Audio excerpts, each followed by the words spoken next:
Bro, and you're listening to the Fluency Dog Sports Podcast, brought to you by the Fluency Dog Sports Academy, an online school dedicated to providing high-quality instruction for competitive dog sports, using only the most current and progressive training methods. Today, we're talking to Julie Flanery about what it really means to finish training a behavior. Hi, Julie. Welcome back to the podcast. Hi, Melissa. Thanks for having me back. Super excited to chat about this. As I mentioned before we hit record, I've got some stuff I'm working on that fits into this topic very nicely in my own training. So, uh, Yeah. before we dive in, to start us out, you want to just remind everybody kind of a little bit about you, your background, your current dogs, maybe what you're working on with them? Yeah, sure. So I've been training for, gosh, it was so weird the other day. My husband and I have been married for 40 years now. We had an anniversary last week. Congratulations. And thank you. And we had we'd been married about 5 to 6 years. Actually, my son was 6 years old when I got my first dog as an adult. So that's when I actually started training as an adult, was about 34 years ago, 35 years ago. And I started, just like everybody starts, I had a dog, and I didn't want an ill-behaved dog. And so I took a training class and found that I enjoyed it. And um, uh, actually, I found that I really, really enjoyed it. Uh-huh. And over the next couple of years, we added a couple more dogs and ended up taking more classes and more seminars and more workshops. And those first few years, I just really dove headfirst into training, which I'm sure a lot of our Fenzi students do that. They get their own dog, and that's how they start to really look at training as something a little bit more than just, I want a dog that isn't ill-behaved. And so I started actually teaching for the school where I was taking all these classes, since I'd taken all the classes so many times. And I taught pet classes for many, many, many years. Pet classes, I managed a dog daycare, and started to get into sports right about the time that agility started up. Before agility, there weren't very many sports that you could do. There was obedience, there was tracking, there was field tests, and that's about it. And then agility came on the scene, and we started to see more positive reinforcement training because the traditional based training didn't really go well with something like an agility game where the goal is to have fun with your dog.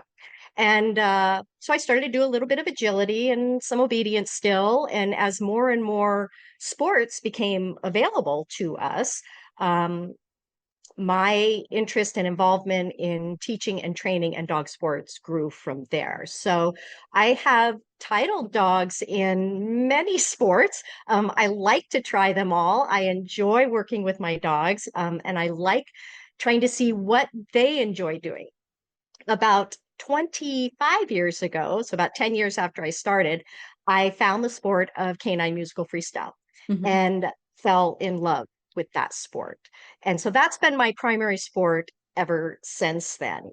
I do have two dogs right now. I have Fee. She is a mixed breed. I think she'll be 8 this month, 7 this month. Now I have Wow. to look at the year. I know, isn't that crazy? Yeah. I got her, Sarah Brewski was fostering her, and I saw her online. Sarah posted some videos and says, I want that little dog. And so I brought Fee home with me, and she has several titles in musical freestyle and rally free. And she currently is actually working in NASDA, Lost Item Recovery. And this last Mm. weekend, we just got our Lost Item 1 excellent title, and she's got Congrats. some points towards her Lost Item 2. So that's kind of fun for her right now. And then I have Will, who is a border pap, and he is, gosh, you're going to like be really already. He'll be 3 in October. Where does the And I know time go? it's crazy, right? Mm-hmm. So my goal was freestyle with him. When I got him, he ended up being like just an awesome little disc dog. So we started out doing some disc, and he has a couple of titles in disc dog. We had some injuries, and he's had some gastro digestive issues. So training's been a little bit slower than what I normally like to do. He's been also doing some barrel racing, which is really fun. Has a couple of barrel racing titles. As Cool. you can tell, he likes things that are fast, where he gets to move a lot. But then we have to deal with some of the injuries, and so we're doing a lot of fitness work with him. We're working through some of his gastro issues, which makes it a little bit hard, but I am enjoying working with him, and we are starting back into our sport training now, and I'm working on his skills tests for freestyle and rally free. So that will be the first step for him into freestyle. So that's kind of fun. So that's what we've been up to. Awesome. So talking about behaviors, obviously you've got lots of different things that you've trained. But when you think about kind of the phases that, behavior goes through during training, what are they? Can you kind of talk us through them and a little bit about how they're different? Yeah, yeah. So there are some standard phases that we talk about in training. There's the acquisition phase, there's the fluency phase, there's the generalization phase, and then there's the maintenance phase. I like to add one more onto that, and that is the consideration phase. That's the start of it all. What are you wanting to train? What are the considerations before you start the process? Why do you want to train this? Can I train this? How am I going to train this? So before we even get to the acquisition phase, we kind of have to set ourselves up for the process. And I think one of the most important pieces of that consideration phase is why. Why do I want to train this? Because that's going to be your motivation that gets you through all of the other phases. So the acquisition phase, that's the very start. That's where we're building some understanding. We're giving the dog the information. We're showing the dog what the criteria are. And the dog is learning that by giving us that criteria, they earn rewards. So that's kind of a really fun, active stage. The fluency stage is where the dog is showing understanding, that we're seeing some confidence, that it says we've done a good job in the acquisition phase of showing him what the criteria are. Okay. So the fluency stage kind of shows us that there's understanding, there's confidence, they can actually perform that behavior that we were working to train in the acquisition phase. The generalization phase, that's where we start to put a little bit of pressure on the behavior. That's where we ask the dog questions. I like to call it the green eggs and ham phase, right? Or the fox and socks phase, whatever one it is. Can you do it in a box? Can you do it wearing socks? Can you do it here and there? Can you do it anywhere? So that's your generalization phase. And we're asking the dog to do the behavior that we acquired through the acquisition phase, that we built confidence and understanding in the fluency phase. And now we're testing that understanding and confidence in the generalization phase. So context changes, the environment changes, duration, distraction, all of those things that we think of as generalizing that behavior. And then, of course, we have the maintenance phase. The maintenance phase is lifelong. The maintenance phase never really ends. And in actuality, the generalization and maintenance phase are, I think, tied together as much as the acquisition and fluency phases are tied together. You're always going to be going back and forth between those two. Okay? Just like in the fluency and acquisition, you might have to take a step back. So they're not, I don't think of them as distinct phases, even though in the training world, we kind of talk about them that way. I think there is some overlap in each one of those phases. And I think it's common for us to need to go back to the previous phase. You don't start here, and when you're done here, you go here. And when you're done here, you go here. It doesn't actually work that way. Training is, as you know, training is messy, right? And Yep. so these systems or labels that we put into place for the different phases of training, they sound cut and dried, right? They sound cut and dried, but they're really not. And we have to be willing and able to kind of move in between those, or stay on the line a little bit before going more into the next phase. So, yeah. So, based on that, is a behavior ever actually finished? If so, like, what does it mean for a behavior to be kind of finished? I'm done training that. Yeah. Yeah. Um, so no, I, I You're like, don't just think, no. well, just no. Actually, that's not true. So whether a behavior is finished or not is really truly in the eye of the beholder. Okay. So it depends on the behavior. It depends on how you're going to use the behavior, what you need the behavior for. For example, if you are going to be working in competitive sports at a high level, then a behavior being finished is going to have way more steps and criteria than maybe if your behavior is, I want my dog to lay on a mat in a cafe and I can give him a chewy and lots of rewards for doing it. So the cafe dog may be finished because you're happy with how the result of the training, the behavior that you have is what you need for that environment. He has a chewy, he's happy, you can reward every now and then. You might consider that a finished behavior. Yeah. Whereas a different behavior, it needs to be on verbal cue, there needs to be no hand signals, it needs to be done in a difficult environment. Then you have a lot farther road to go before it may be finished. And as we talked earlier, that generalization and that maintenance phase are ongoing throughout the life of the dog, throughout the behavior. Can you just talk about that just a little more, Julie? Yeah. So for example, in my sport, I need to have behaviors where there is very little latency. They need to respond very, very quickly because in my sport, I'm and my dog are performing to music. And the music doesn't stop or slow down when we slow down. And so good response to cue, low latency on verbal, no hand cues is really, really important in my sport. And so we're always trying to build the skills, even when they're done. My dog can spin. He can spin very well next to me, very well in the training building, very well out in the park, very well when other dogs are around. Can he spin within a sequence very quickly with no latency? That takes a little longer and a little more work. And that may never be finished because I'm always changing the sequence where I'm putting the spin. So you don't keep the same routine throughout your freestyle career.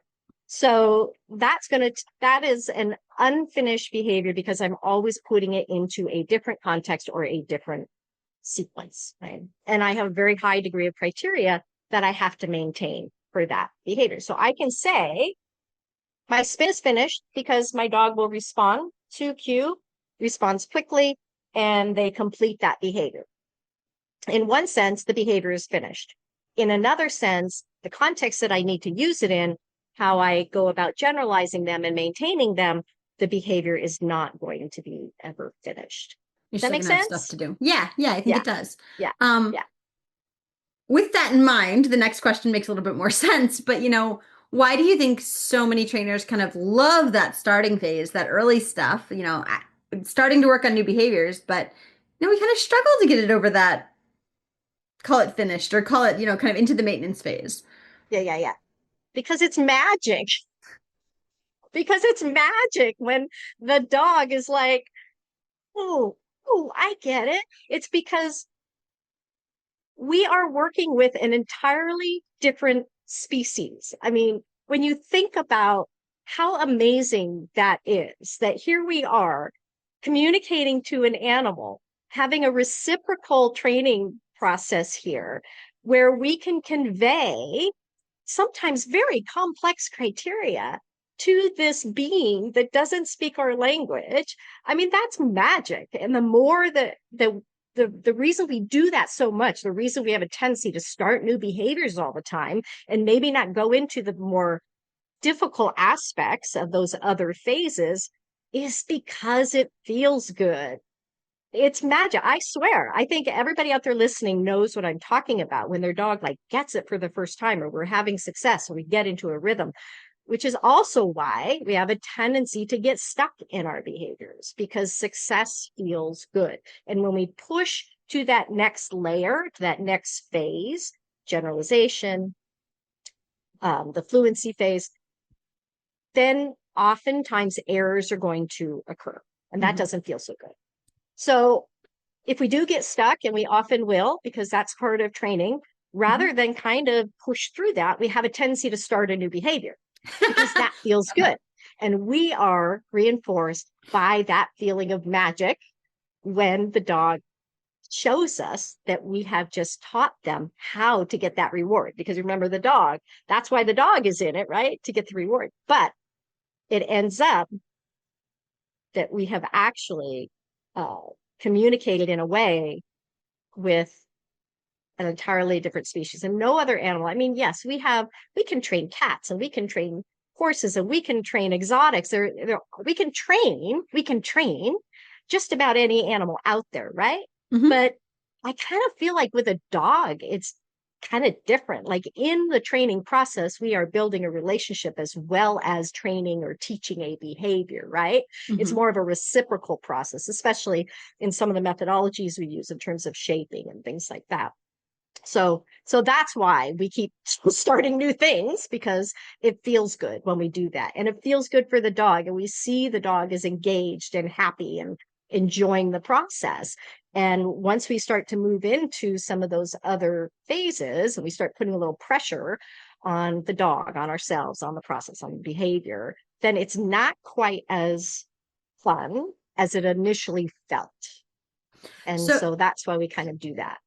So how do we know if, a behavior is still on track, even though things maybe are looking, a little messy or you start to get some errors versus like a behavior that's really stuck where you need to like stop and maybe rethink your whole training plan? When should you Yeah. maybe push through something versus like stepping back and doing some reanalysis? Well, I think, that question kind of is multi-parted because Yeah. the first part of your question was, say that again, Lucia. How do you Yeah. feel when you're stuck, or How do you how do you know when know the when you're behavior is stuck and still you on need to push track? through? Yeah, Yeah, how do you know it's still on track even though it's getting messy? yeah.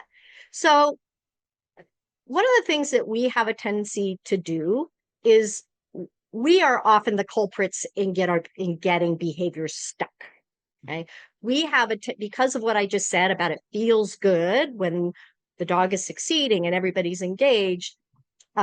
We have a tendency to stay at the same place for too long and we don't move ahead to the next criterion.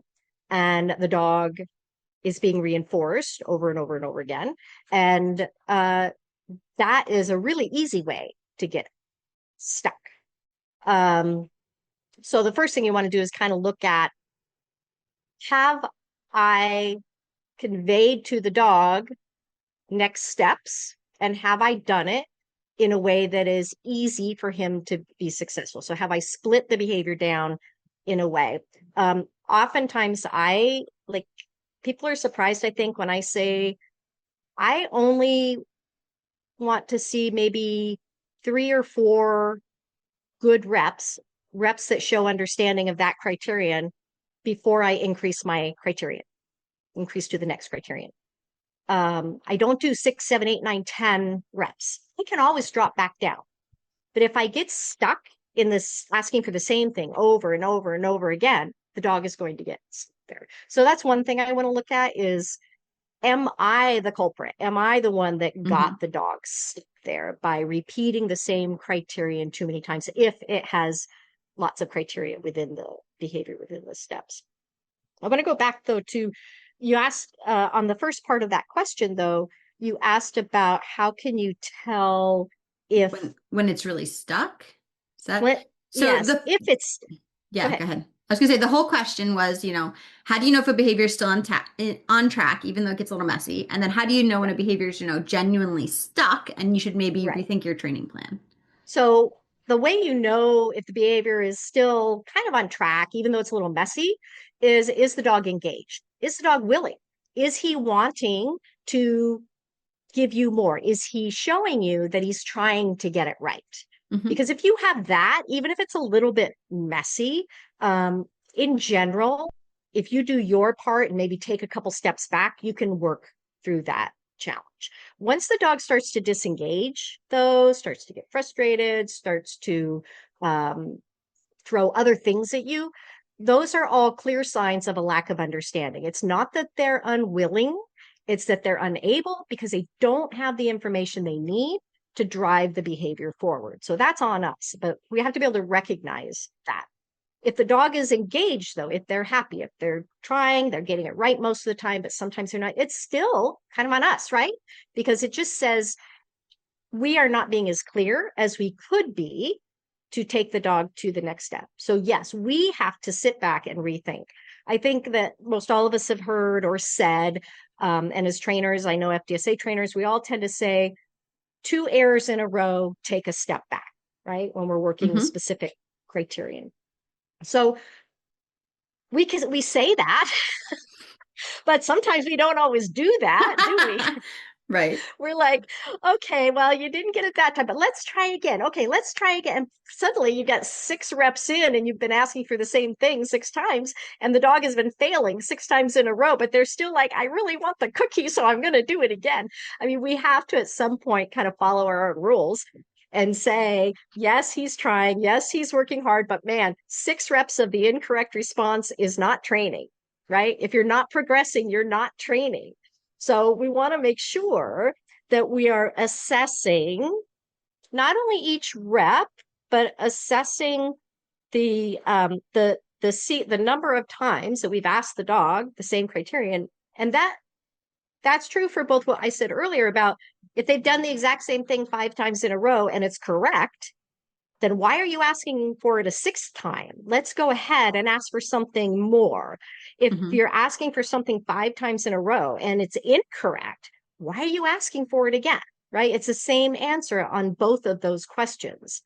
And yeah, training is going to be messy. And yes, sometimes we're going to, it's funny because it just brought me back to something in one of my classes this morning. Someone had said, how students often like to assess their own work, which is great. I love it when the student assesses their work and lets me know what they see.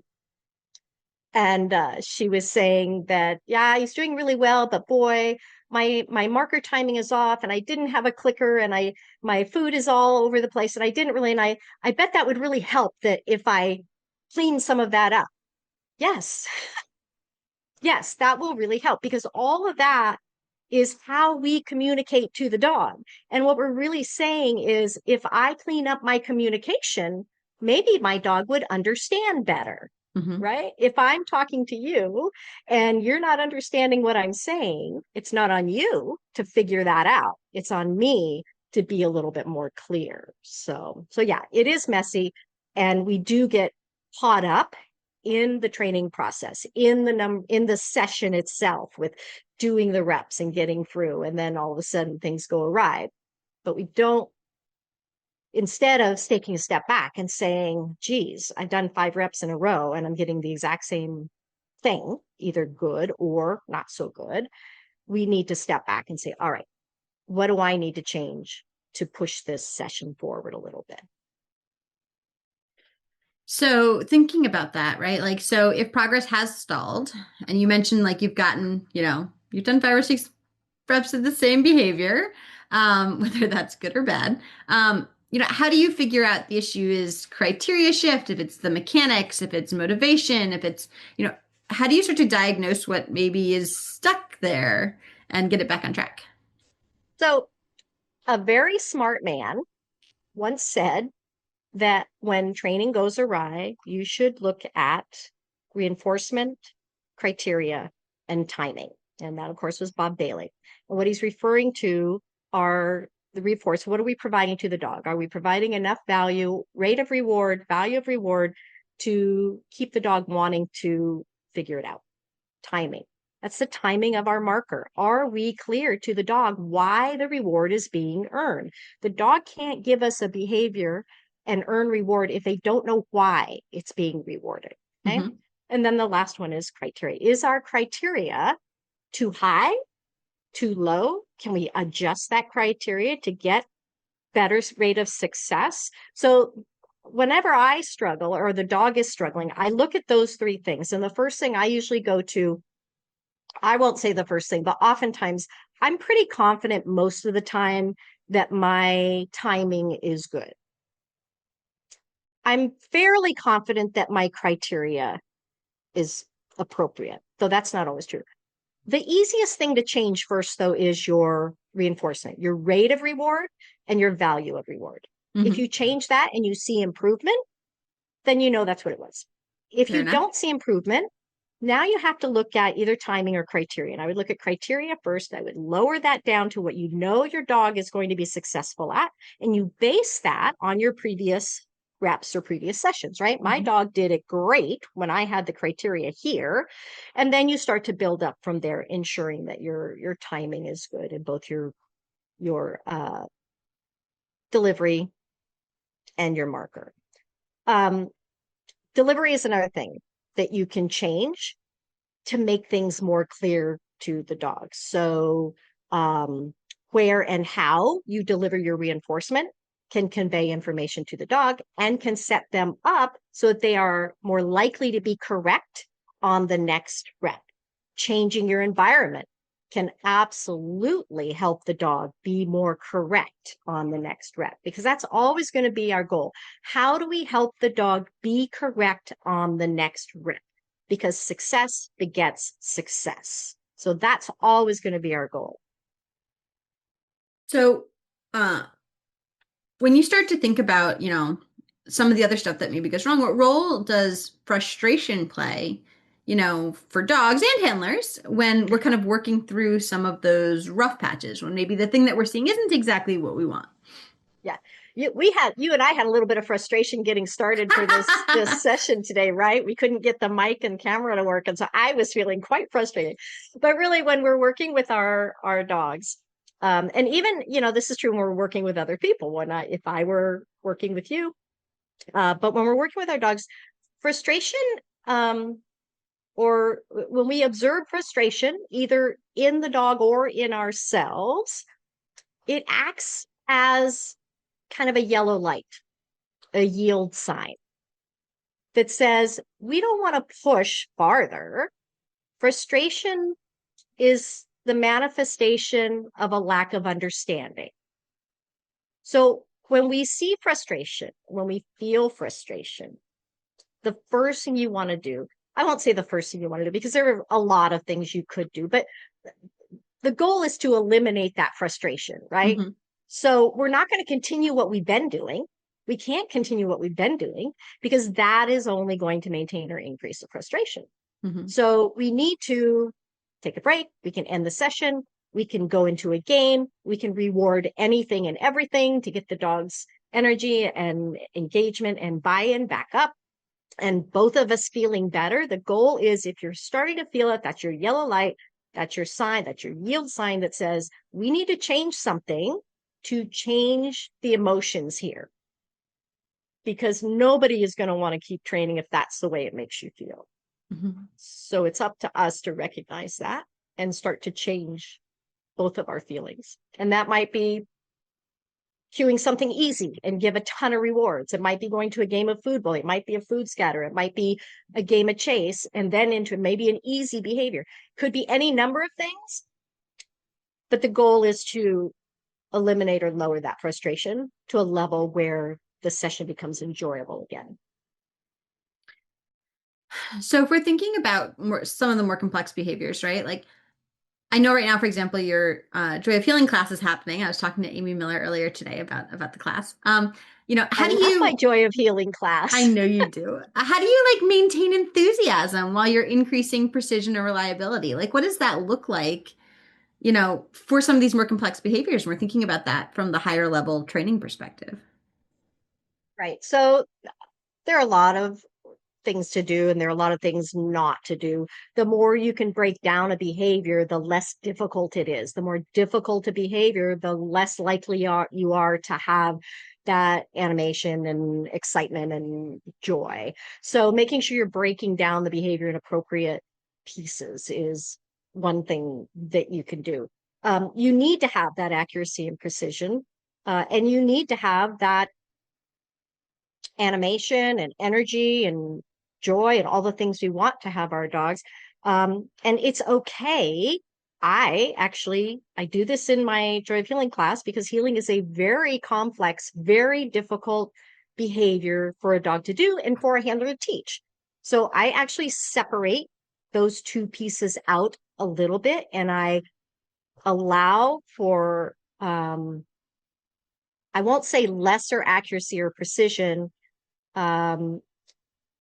Okay, I will say that. Lesser accuracy and precision when I'm working on a little bit of animation. It doesn't mean I forego my criteria completely, but for me, maintaining a level of energy and enjoyment during the process actually is going to what helps you build that accuracy and precision. Don't drill. That's a big one. When we're working accuracy and precision, we have a tendency to want to drill, get it right. Like if they don't get it right, we ask for it again, we ask for it again, we ask for it again. And remember, there's that 5 or 6 rep rule. If they've done it wrong 5 times in a row, why are we asking for it again? Yeah. We are not being as clear as we could be. You notice a theme here? Clarity matters. Part, What? maybe builds enjoyment on the dog's part. Okay. So yeah, I think obviously accuracy and precision are incredibly important aspects of our competition training. They are also things that can be difficult to convey. I like to use props and aids as much as possible because they create the correct response in the dog. And every time we have a correct response in the dog, we get to reward. Yay, we get to reward. And the dog is giving us that criteria. We're building a pattern of correct responses. So in building precision and accuracy, I use a lot of props and a lot of pattern training. I don't want the dog guessing where that accurate and precise position is. There's no reason for the dog to guess. We have so many ways we can convey to them what earns reward, and they will figure it out through our patterning, through our communication using props, through our rate of reward and our value of reward, because your props will do nothing if the rate and value of reward are not appropriate for the skill you're asking them to do, the difficulty of the skill that you're asking them to do. So maintain that really high rate of reward while you're working your precision and accuracy is going to give the dog more reason to want to give you that criteria. So that's the main thing. And then work them separately, build off of them, sandwich them together, have your precision and accuracy, few reps. Yay. Now let's go do a game of food bowling. Let's do some hand touch healing. Let's do around a cone and back to heel.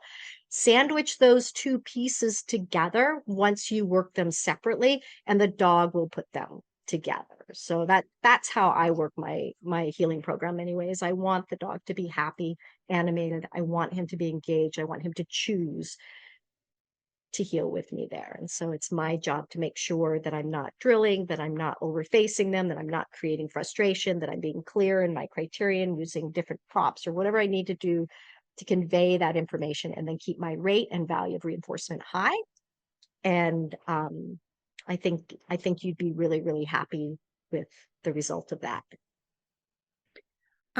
So we were talking about this a little bit before I hit record, but how do you figure out what signs are that maybe a dog is starting to understand the behavior? Or maybe a lot of times people start to see the behavior with something that looks like a high rate of success, right? So we're working on a more complex behavior and we get to the point where the behavior is being offered pretty consistently and we're excited about that. But just because the dog is starting to understand the behavior maybe doesn't mean that they're really fluent yet.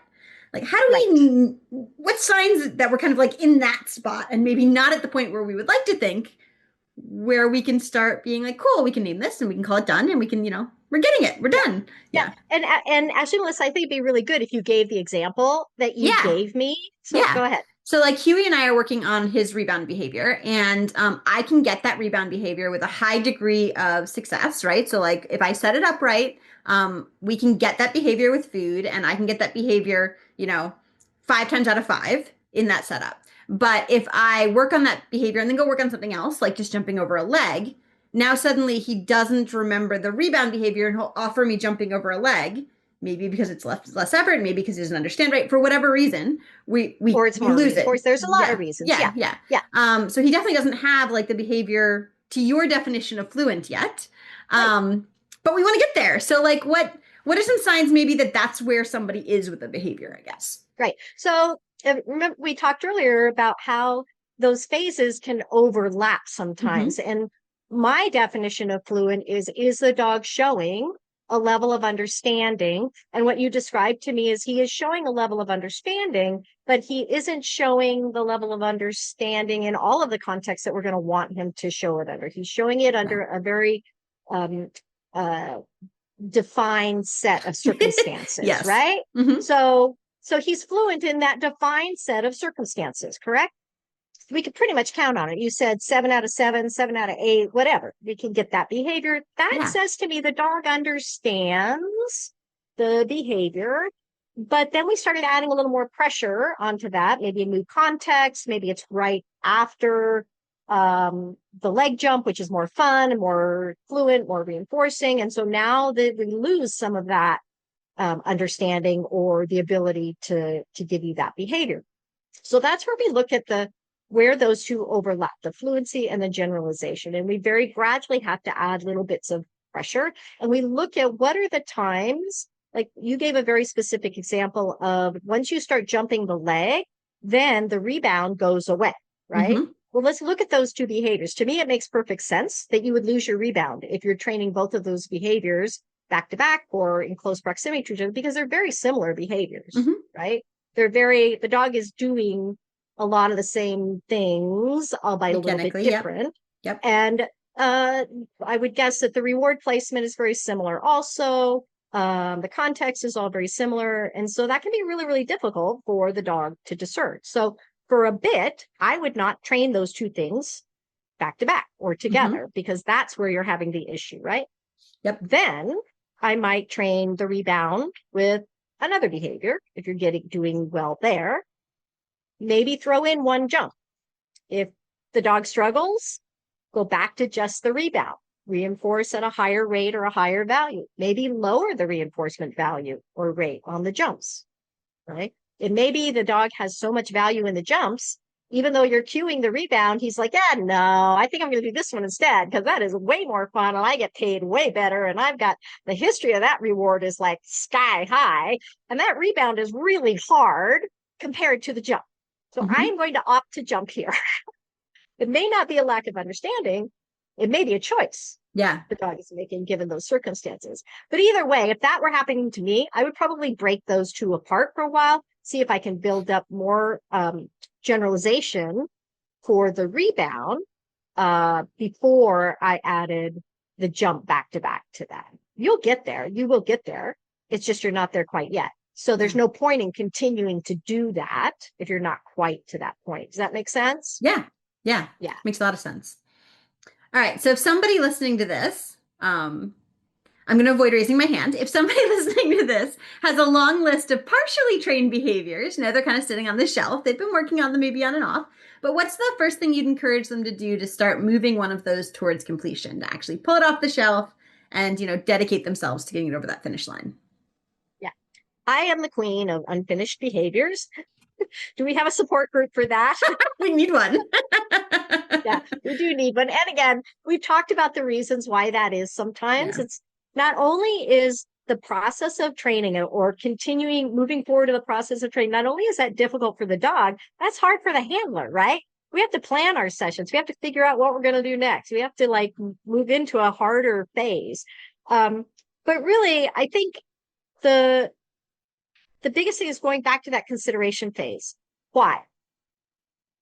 Why do I need this behavior? What is it about this behavior that says I have to train it? And maybe you don't. Maybe you say, that behavior's been on that shelf forever and I don't really need it. I don't really want it.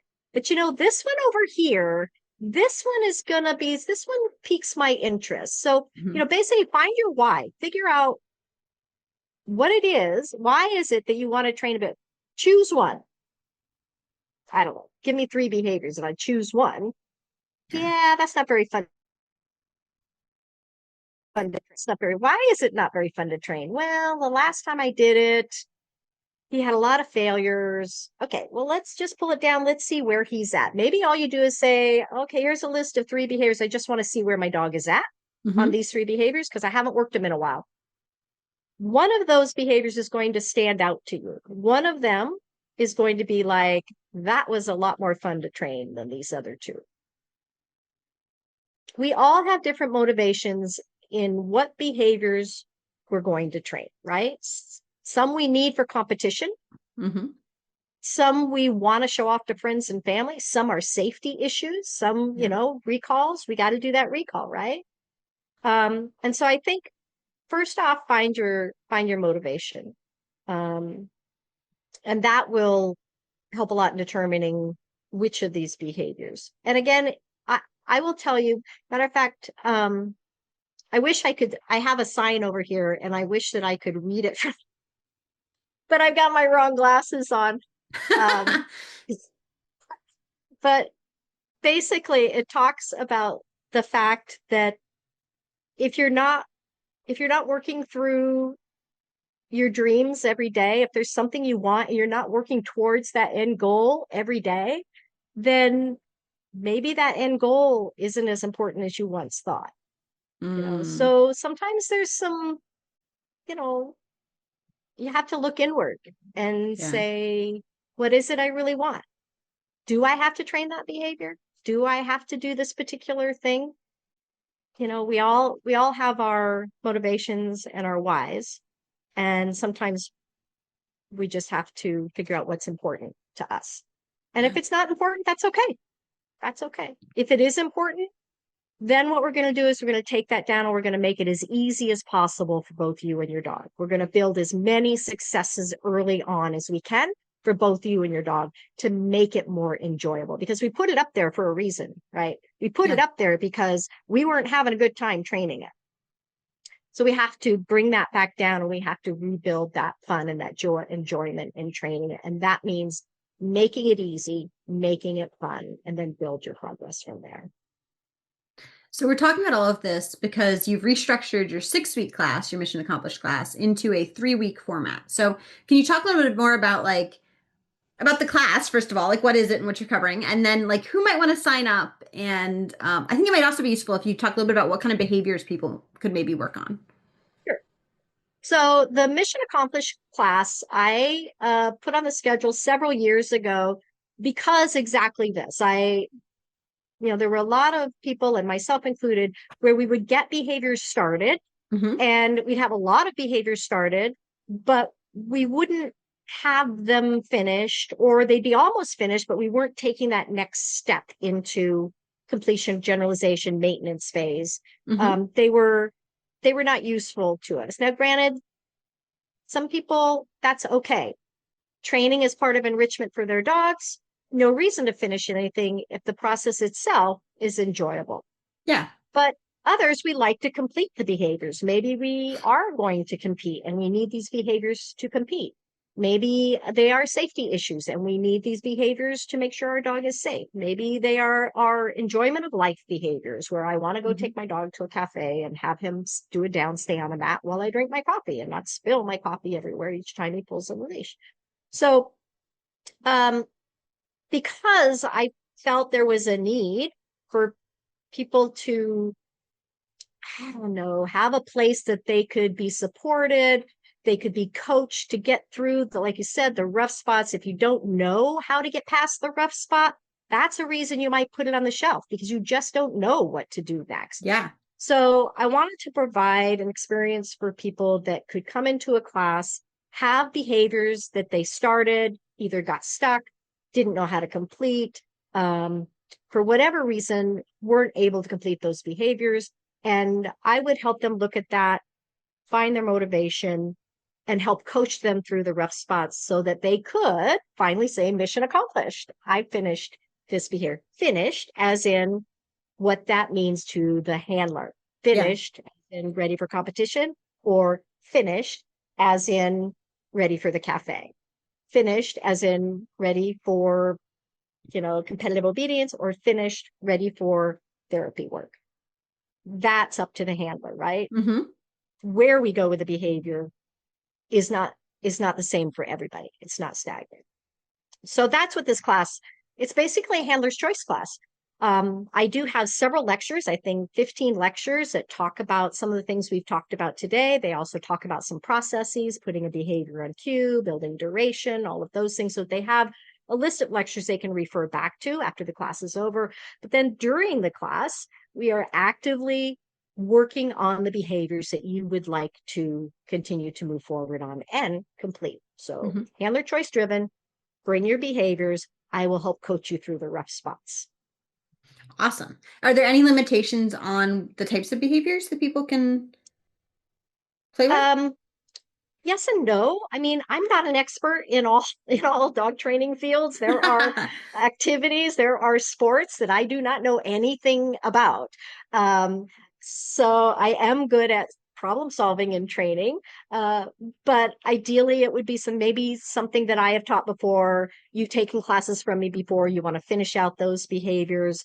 Most sports, if you give me background and what your goal behavior is, and you're stuck, I can help you get through that process. Just know that I am not an expert in all sports. Right. Imagine that.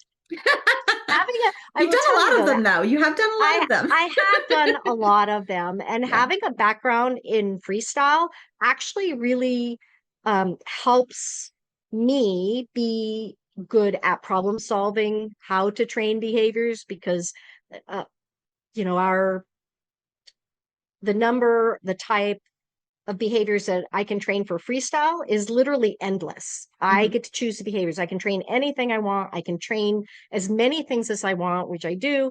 And these are oftentimes behaviors are behaviors that aren't readily, how-tos are not readily available online, because there's Mhm. freestyle is a very small niche and not a lot of people are training freestyle. I'm so thankful now with the internet, we're seeing more and more, but there was a time when, it was freestyle desert out there.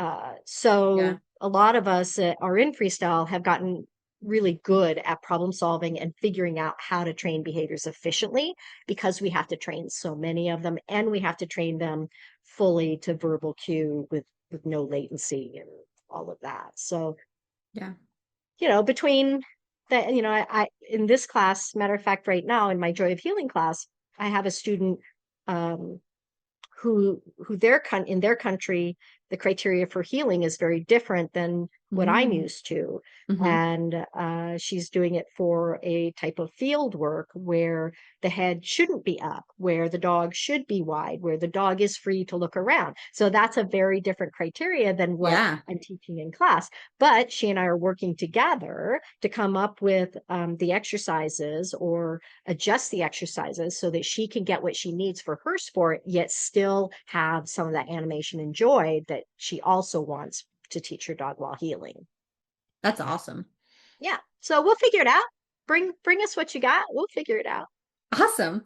All right. Well, thank you so much, Julie, for coming on the podcast to talk about all this. Thank you for having me. It was really fun. Awesome. I always have fun talking to you too. So, and thanks to all of our listeners and our viewers now for tuning in. We'll be back next week, this time with Dr. Amy Cook and Josephine Linderstrom to talk about the power of touch in positive dog training. If you haven't already, subscribe to our podcast, either in iTunes, the podcast app of your choice, or over on YouTube to be sure you never miss another episode. Today's show is brought to you by the Fenzi Dog Sports Academy. Special thanks to Denise Fenzi for supporting this podcast. Music provided royalty-free by bensound.com. The track featured here is called Buddy.